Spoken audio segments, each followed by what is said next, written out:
Okay, we talked about these four different kind of things we can make, and we made a part last time. That's when we have a piece that we want to make. Now we're going to make a drawing. And if you look at the little picture here, it's kind of easy to remember because it's actually the drawings. It's going to make your isometric and your multi-views, and it's going to dimension it for you there.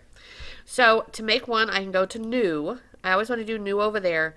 And then you should have these two here, the SPHS. If you don't have these two, you need to go back and do the video to add the title blocks. We're going to pick the one that says A, and I'm going to click on it.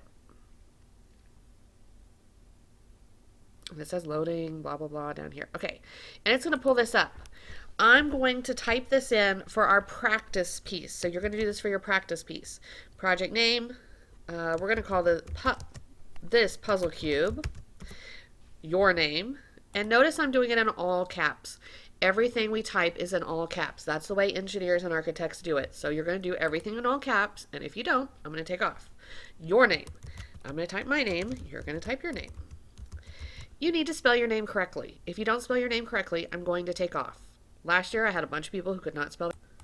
You're either in 5 or 7. Put the correct one. I will take off if you put the wrong one. And I'm going to call this my practice piece. Later on you'll be calling this your red piece or your green piece or whatever piece it is. Spell piece correctly. That's how you spell piece. If you spell it wrong, I'm counting off. So notice it filled all my information in here. It put your name right here. You're going to put the date in later, and then it's going to put the score. When I grade it, I'll put the grade right there. Now it's calling it sheet 1 here. To change this name, because we don't want to just call them that, I'm going to right click on it and do edit sheet, and I'm going to change the name. I'm going to change this to practice piece. This doesn't change what's typed over here. It just names it over here on this side so I can tell what it is. Okay, now I'm going to put this piece in. So I'm going to click on base. I want to place views, and I want to put in the base. So the first thing I have to do is I have to go find my piece. So I need to go here, and here's my practice piece. This is going to be in your H drive where you saved it. You need to go find it. And it puts it down right there in the middle. I don't want it in the middle. This is the front view. I want the front view on this side. So I'm going to line it up where when I pull this out, I can see a little dashed line, and that's going to show me where the right view is. And I don't want this right view running into the title block, but I want it on this side. And then I'm going to do my top view. Don't make your top view touch the outside line. Keep it inside inside this border line here on my title block. Once I put my 3 pieces there, I can come over here, and I want to make sure that this button is not checked. If it's checked, it's going to be blue. I don't want it checked. I want it checked like that. Now I can go right click OK, or I can click OK right there, either way. And because we didn't check the shaded button, it made it so it's not colored. It put all my pieces in here. It has done the hidden lines correctly and everything.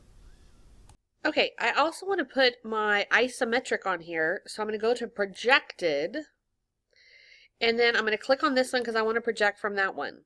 And now when I move away from it, it's going to pull my view over here, and it's putting the isometric right there. I'm going to put it over here in the corner just like we've done on our hand drawings. Now this one, I can right click and create, and it puts it there.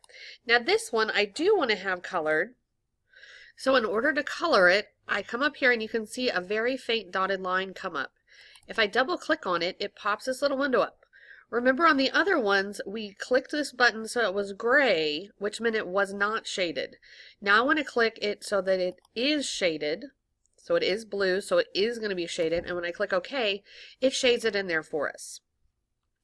I now have my front, my top, and my right, and I have my isometric on here.